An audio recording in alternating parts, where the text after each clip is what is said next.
जैसा कि आप सभी जानते हैं, 22 अप्रैल 2025 को लश्कर-ए-तैयबा से संबंधित पाकिस्तानी और पाकिस्तान प्रशिक्षित आतंकवादियों ने भारत में जम्मू और कश्मीर के पहलगाम में भारतीय पर्यटकों पर बर्बरतापूर्ण हमला किया। 25 भारतीयों और एक नेपाली नागरिक को कायरतापूर्ण मौत के घाट उतार दिया गया। मुंबई के 26 नवंबर 2008 के हमलों के बाद यह भारत में हुई किसी आतंकवादी हमले में मारे गए आम नागरिकों की संख्या की दृष्टि से सबसे गंभीर घटना है। पहलगाम का हमला अत्यधिक बर्बरतापूर्ण था, जिसमें वहां मौजूद लोगों को करीब से और उनके परिवारों के सामने सिर पर गोली मारी गई। हत्या के इस तरीके से परिवार के सदस्यों को जानबूझकर आघात पहुंचाया गया। साथ ही उन्हें यह नसीहत भी दी गई कि वे वापस जाकर इस संदेश को पहुंचा दें। यह हमला स्पष्ट रूप से जम्मू और कश्मीर में बहाल हो रही सामान्य स्थिति को बाधित करने के उद्देश्य से किया गया था। चूंकि पर्यटन फिर से अर्थव्यवस्था का मुख्य आधार बन रहा था, इस हमले का मुख्य उद्देश्य इसे प्रतिकूल रूप से प्रभावित करना था। पिछले वर्ष आप सभी जानते हैं 2.25 करोड़ से अधिक पर्यटक कश्मीर आए थे। इस हमले का मुख्य उद्देश्य इसलिए संभवतः यह था कि इस संघ राज्य क्षेत्र में विकास और प्रगति को नुकसान पहुंचाकर इसे पिछड़ा बनाए रखा जाए और पाकिस्तान से लगातार होने वाले सीमा पार आतंकवाद के लिए उपजाऊ जमीन बनाने में सहायता की जाए। हमले का यह तरीका जम्मू और कश्मीर और शेष राष्ट्र दोनों में सांप्रदायिक दंगे भड़काने के उद्देश्य से भी प्रेरित था।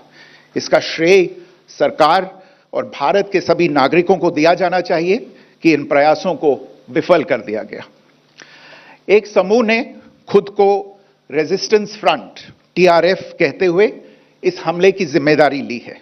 यह समूह संयुक्त राष्ट्र द्वारा प्रतिबंधित पाकिस्तानी आतंकवादी समूह लश्कर-ए-तैयबा से जुड़ा हुआ है। यह उल्लेखनीय है कि भारत ने मई और नवंबर 2024 में संयुक्त राष्ट्र की 1267 कमेटी की सैंक्शंस मॉनिटरिंग टीम को अर्धवार्षिक रिपोर्ट प्रस्तुत की थी, जिसमें TRF के बारे में साफ इनपुट दिए गए थे। इससे पाकिस्तान स्थित आतंकवादी समूहों के लिए कवर के रूप में TRF की भूमिका सामने आई थी। इससे पहले भी दिसंबर 2023 में भारत ने इस टीम को लश्कर-ए-तैयबा और जैश-ए-मोहम्मद के बारे में सूचित किया था, जो TRF जैसे छोटे आतंकवादी समूहों के माध्यम से अपनी गतिविधियों को संचालित कर रहे हैं। इस संबंध में 25 अप्रैल को UN सिक्योरिटी काउंसिल प्रेस वक्तव्य में TRF के संदर्भ को हटाने के लिए पाकिस्तान के दबाव पर भी ध्यान दिया जाना चाहिए। पहलगाम आतंकवादी हमले की जांच से पाकिस्तान के साथ आतंकवादियों के संपर्क उजागर हुए हैं। रेजिस्टेंस फ्रंट द्वारा किए गए दावे और लश्कर-ए-तैयबा से ज्ञात सोशल मीडिया हैंडल द्वारा इसको रीपोस्ट किया जाना इसकी पुष्टि करता है। चश्मदीद गवाहों और विभिन्न जांच एजेंसियों को उपलब्ध अन्य सूचनाओं के आधार पर हमलावरों की पहचान भी हुई है। हमारी इंटेलिजेंस ने इस टीम के योजनाकारों और उनके समर्थकों की जानकारी जुटाई है।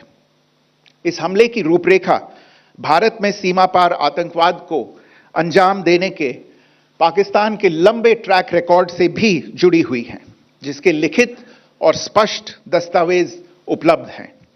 पाकिस्तान दुनिया भर में आतंकवादियों के लिए एक शरण स्थल के रूप में पहचान बना चुका है।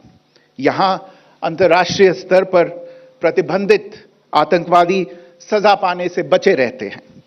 इसके अलावा पाकिस्तान ने इस मुद्दे पर विश्व और फाइनेंशियल एक्शन टास्क फोर्स जैसे अंतर्राष्ट्रीय मंचों को जानबूझकर गुमराह करने के लिए भी जाना जाता है। साजिद मीर का मामला, जिसमें इस आतंकवादी को पाकिस्तान ने मृत घोषित कर दिया था और फिर अंतर्राष्ट्रीय दबाव के परिणाम स्वरूप वो जीवित पाया गया, इसका सबसे स्पष्ट उदाहरण है। ये स्वाभाविक है कि पहलगाम में हुए इस हमले से जम्मू और कश्मीर के साथ साथ भारत के अन्य भागों में भी आक्रोश देखा गया। हमलों के बाद भारत सरकार ने स्वाभाविक रूप से पाकिस्तान के साथ संबंधों को लेकर कुछ कदम उठाए। आप सभी उन निर्णयों से अवगत हैं जिसकी घोषणा 23 अप्रैल को की गई थी।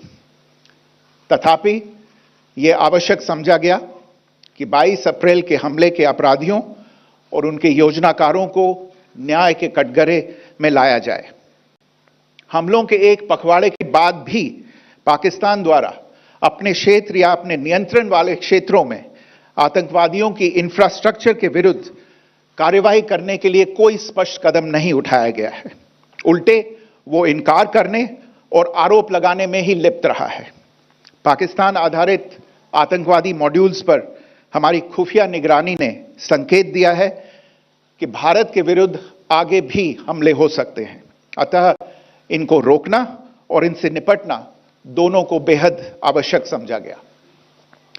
आज सुबह, जैसा कि आपको ज्ञात होगा, भारत ने इस तरह के सीमा पार हमलों का जवाब देने और उन्हें रोकने तथा उनका प्रतिरोध करने के अपने अधिकार का प्रयोग किया है।